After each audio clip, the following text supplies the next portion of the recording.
If you're already playing Cat Mail Company, you know this little game about delivering mail with kittens is much deeper than it appears at first glance. I spent a good amount of time testing routes, handling orders, and uncovering a few details that no one tells you right off the bat. Today, I am going to show you 10 advanced tips that will completely change how you play, saving time, earning more coins, and avoiding those silly headaches I fell into at the beginning. If you want to stop guessing your deliveries and start playing intelligently, stay with me until the end, because there are several tips here that can significantly help you. I'm Mary, and the video is about to start. One thing the game simply doesn't explain to you, but which completely changes your performance, is how you organize your shelves. Cat Mail Company does not provide signs, automatic labels, or any kind of ready-made system. So if you just pile boxes randomly, you will get lost at some point, especially when orders start becoming more specific. What worked incredibly well for me was creating my own visual system. Instead of relying on text or memory, I started separating everything by highly distinct characteristics. Boxes with red tape in one corner, larger boxes in another, and those thinner ones in a separate area. It sounds simple, but when a customer describes something like, about my size, you immediately spot it and know exactly where to look. And here is a detail that makes a massive difference. Consistency. There is no point in changing your criteria all the time. If you decide that size is the main filter, then stick with it. For instance, I started using this cat-sized logic as a base reference, and it made my decision-making much faster because it became almost automatic. This lack of signage in the game isn't a problem, it's an opportunity. When you create your own visual system, you play better, faster, and with fewer errors. It's the kind of tip that seems trivial at first, but once you get the hang of it, you can't play without it. This was one of the most interesting discoveries I made while playing. The night is not just aesthetic in Cat Mail Company, it genuinely changes the game. When the moonlight comes into play, certain packages begin to reveal things that simply do not appear during the day. If you ignore this, you end up missing an important part of the experience. What I started doing was treating the night period almost like a special stage. Instead of focusing only on the normal routine, I began prioritizing these distinct packages, observing them more calmly and trying to understand what they hide. A lot of trial and error comes into play here because the game does not explain everything directly. And that is precisely where it gets interesting. These details linked to the moonlight are connected to the mystery of the previous mail carrier. So when you start paying attention to this, the story begins to take shape. It's not just about delivering a package, it's about discovering what happened in that place. Once you pick up this habit, the night stops being just a continuation of the day and becomes a strategic moment. It's when you slow down, observe more, and advance in things that aren't obvious.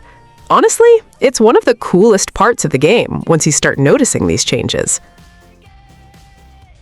A tip that saved me from massive stress after a few hours of gameplay was starting to separate everything by destination. At the beginning, I left all the boxes together, thinking I could handle it when looting the boat. And that's when the chaos began. Before you know it, you are picking up the wrong box, going back and forth, and losing precious time unnecessarily. What I started doing was quite simple, yet extremely efficient. Physically dividing the space. Everything going to Port Windy stays on one side, and everything for Cat Isle stays on the other. No mixing, no exceptions. This immediately cuts out practically all the confusion when preparing deliveries. The impact of this is most noticeable when the volume of orders increases. Instead of reading label after label or trying to remember where each package goes, you just glance at the area and instantly know what you need to grab. This makes the process much more fluid, almost automatic, and heavily reduces those silly mistakes that break your rhythm. Honestly, once you get used to this sectorization, going back to mixing everything feels impossible. The game becomes more organized, faster, and even more relaxing because you completely eliminate that unnecessary back and forth when loading the boat. One thing I ignored at the start is that Cat Mail Company features real physics, and this completely changes how you should organize your shelves. You can't just pile boxes randomly, because the game responds to weight, balance, and positioning. It took me a while to realize this, and I paid the price with stacks collapsing out of nowhere.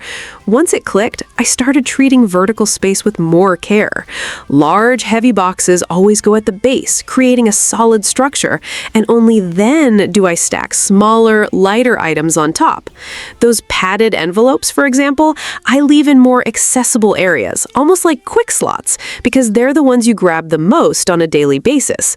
This not only avoids messes, but also accelerates your workflow significantly.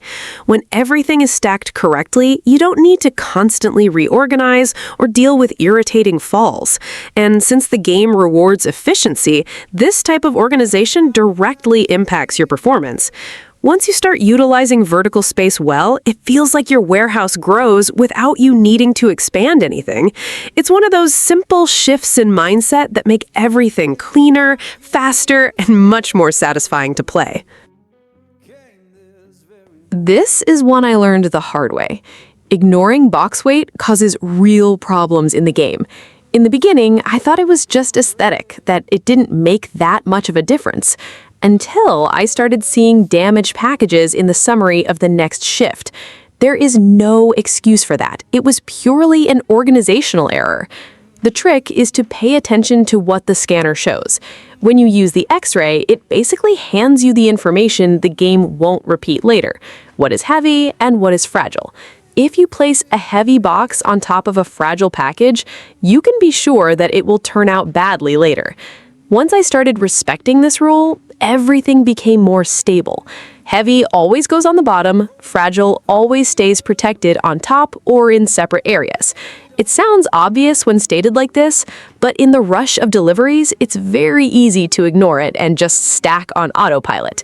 The detail here is that the game actually punishes this carelessness. It's not just visual. So this tip isn't just for a pretty layout, it's to avoid a direct deficit in your performance. If you want consistency in your deliveries, this weight rule needs to become a habit as soon as possible. At the start, it's very easy to fall into a reactive rhythm, only doing what the captain requests in the moment. But when you start pre-crastinating, the game becomes an entirely different experience. You begin working on your own time, not the game's time, and this fits perfectly with its relaxing premise.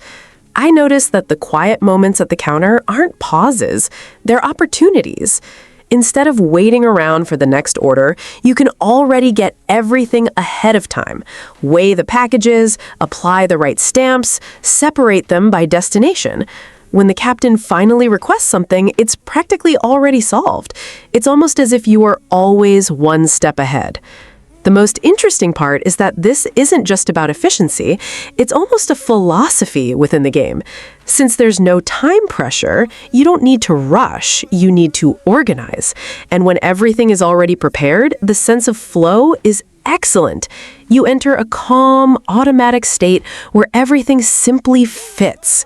To me, this is the right way to play Cat Mail Company. It's not about speed, it's about anticipation and tranquility. The more you prepare beforehand, the less you stress afterward. Ultimately, this transforms the game into something almost meditative, where each small task is already in its proper place before it's even required. This tip is one of those that many people ignore at first, but it basically defines your progress. It took me a while to realize that it wasn't just about handling the normal flow of deliveries. The game is silently pushing you to deal with that old, forgotten stock at the back of the agency, and that is where things really start to happen. This mail left by the previous mail carrier holds a different weight. It's not just another package or ordinary letter. It feels like each item there carries a piece of the story. When you decide to prioritize this, the game opens up in a much more interesting way, both in terms of narrative and mechanics. It's as if you are unearthing secrets bit by bit. In practice, focusing on this old stock greatly accelerates your progression. These are the deliveries that unlock new rooms, tools, and even different destinations. While you could stick to the basics for hours, handling common orders, it's this hidden content that truly drives the game forward. Once I noticed this, I started always paying special attention to anything suspicious appearing in the back. The coolest part is that it gives the game a much greater sense of purpose. It's not just about organizing letters efficiently, it's about investigating, connecting clues, and understanding what happened before you arrived. For me, Cat Mail Company becomes much more engaging when you play with this focus, not just working, but practically investigating the history through the deliveries. If you are playing in co-op, trying to have everyone do everything at the same time is the perfect recipe for chaos. At first, it seems fun, each person grabbing a box, running from side to side. But when the volume increases, it becomes a mess very quickly. That's when I realized that dividing roles completely changes the game. What worked very well for me was establishing fixed roles. One player focuses solely on the counter and weighing, another handles the scanner during the night, while the others organize the shelves and keep the boat ready. When everyone knows exactly what to do, everything begins to flow in an almost automatic way. The most interesting aspect is how this reduces errors. Instead of 4 people making different decisions at the same time, each area is under someone's control. So you avoid packages going to the wrong place, eliminate redundant work, and gain an absurd amount of efficiency without even noticing. Honestly, co-op only truly shines when you play like this. It's not just faster, it's more satisfying too. It feels like the team is synchronized, each fulfilling their role, and the game finally enters that perfect rhythm it aims for. At the beginning, I completely underestimated the stamp system, thinking it was just a visual detail, until it started causing issues with deliveries. Cat Mail Company is very specific about this. It's not just about putting a stamp on, it's about applying the correct amount and from the proper category. If you make a mistake, the package might simply not work as intended further down the line. The right way to handle this is always starting with the weighing process. The weight of the package basically dictates how many stamps you need to use, and then comes the important part, respecting the color group. If it's blue, use blue. The game even makes it a bit easier here because it doesn't have to be a specific stamp. Anyone from that category will do. Once you get the hang of it, you can even play around with it. I started adding a few extra stamps just to increase satisfaction, to give it a neater touch. But that comes later. The primary focus must always be getting the base quantity right first, otherwise you might end up hindering more than helping. Once you internalize this system, everything becomes more natural. You look at the package, weigh it, apply the right stamps, and follow the workflow without thinking too much. It's a simple mechanic on the surface, but it makes a big difference when you start playing in a more optimized way. One thing that starts making a big difference after a few hours is realizing that customers are not as random as they seem. Certain cats appear frequently, and better yet, they usually request very similar things. Once I picked up on this, the game simply became faster. I started keeping these patterns in mind, like that customer who always describes a tall package, or that other one who almost always comes looking for something with red tape. Over time, you don't even need to read everything with so much attention anymore. You glance at the description and already know exactly what to look for. This heavily reduces response time at the counter. Instead of searching shelf by shelf, you go straight to the right spot. It's almost as if you create a mental shortcut for each recurring customer, and this makes everything much more fluid. Once you enter this rhythm, serving customers becomes one of the most satisfying parts of the game. You recognize the pattern, grab the right package in seconds, and move on to the next. It's a simple optimization, but it provides a great sense of mastering the system.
sun is falling, speed in the black. Nobody driving, we're in the back to the end of the world.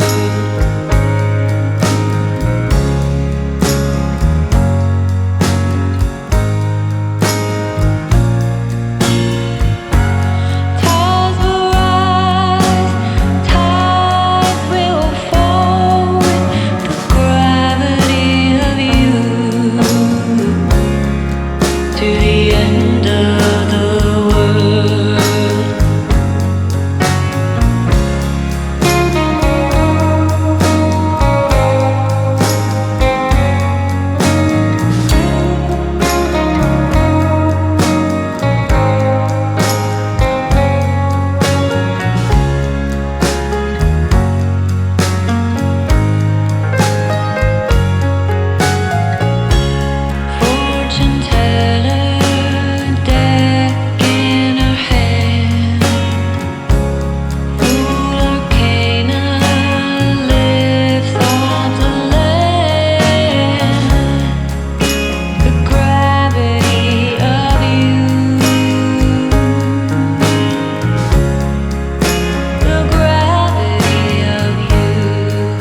slanted, my reflection still there. The marquees, they are